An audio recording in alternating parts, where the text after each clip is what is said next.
I first had the idea to make the mosaic as part of the semester-long project that is part of the spirituality concentration here at SFTS.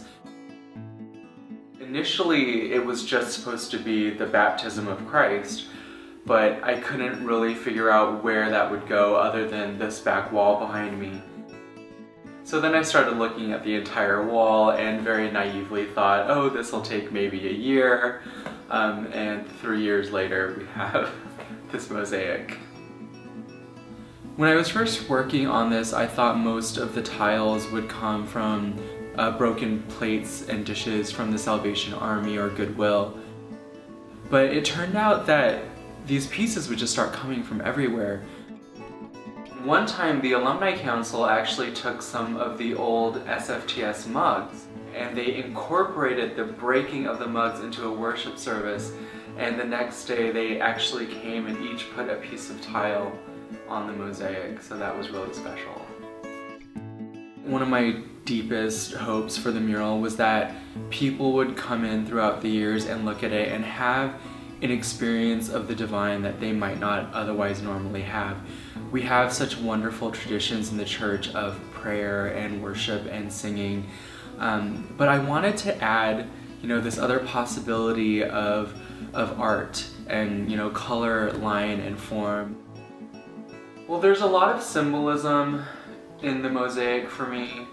I was going through a very difficult time when I first started working on it, and it kind of dawned on me that, that these could be a symbol of the broken pieces of my life, being put back together to make something new, that God was taking my shattered self and building something new and beautiful out of it.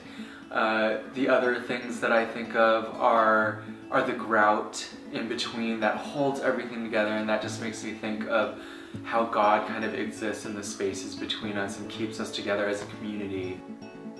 Well, as the project was coming to a close, it was getting close to graduation, and an ongoing joke between me and the dean was that I wasn't allowed to graduate until I finished the mural.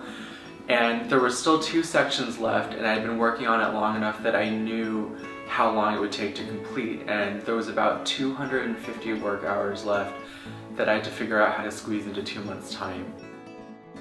But I was working on the mosaic one night, and all of a sudden this group of students, completely unplanned, just descended upon me, about 8 people in total, and just started helping me with the mosaic. And it was just a reminder that, we're never doing things on our own. God will always send us help when we need it. The mural has become so much more. It has inspired people to actually transform holy grounds. This has always been a place where students have come together, but it wasn't always as nice as it is now. The mural inspired new floors, new furniture, a new coat of paint on the walls, and this place has really become a hub. We started having community dinners on Monday nights, so it's just another way for the community to have fellowship with each other here in this space where the mural is. At the end of the day, the mural really emerged from the community. Every aspect of this SFTS community contributed in some way, whether it was the students or the faculty, the staff, the auxiliary, the alumni council, and the alums. Everyone was part of this project, and without all of those people, this never would have happened.